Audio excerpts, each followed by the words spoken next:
नागपूर पाण्यात डुबलेलं दिसत आहे। नागपूरच्या 6ही मतदारसंघातला एरिया दाखवते। कालपासून मी पाहून झालो, रात्रभर लोकांनी झोपू नाही दिलाय की घरात पाणी शिरलं आहे, अन्न धान्य चाललं आहे वाहून। मला वाटतं की या नागपूर शहरामध्ये 15 वर्ष महानगरपालिका, केंद्राचे 10 वर्षाचे मंत्री, राज्याचे मुख्यमंत्री आणि त्यांच्या विविध कार्यक्रमांमधले दावे की 1 लाख कोटीचे कामं केले आहे।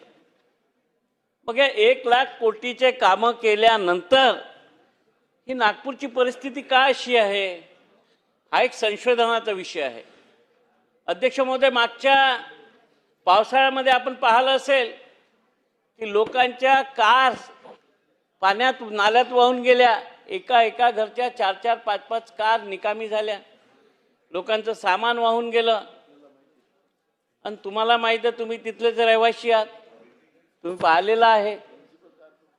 तुमची कार डुबली होती, तुमच्याही तिथे राटे कॉलनीमध्ये पाणी गेलं होतं। मला वाटतं की जर आपण एवढ्या 1 लाख कोटी रुपयाचे दावे करत आहोत की आम्ही 1 लाख कोटी रुपयाचे विकास कामं केली, आता आम्हाला मतं मागायचीच गरज नाही, तसेच लोक देतील। परंतु कालचं जे चित्र पाहिलं ताजं लोक हलाखीच्या परिस्थितीत आहे। अजून हा पाऊस 2 दिवस नाही उघडला ना, तर या नागपूर शहराचा पूर्ण सत्यानाश होणार आहे। याला जबाबदार कोण आहे? आम्ही लोक तर जबाबदार नाही आहे। 15 वर्ष महानगरपालिका, केंद्रीय मंत्री, सगळे मंत्री, आणि अशा परिस्थितीत या नागपूर शहरातील लोकांना न्याय कोण देणार आहे?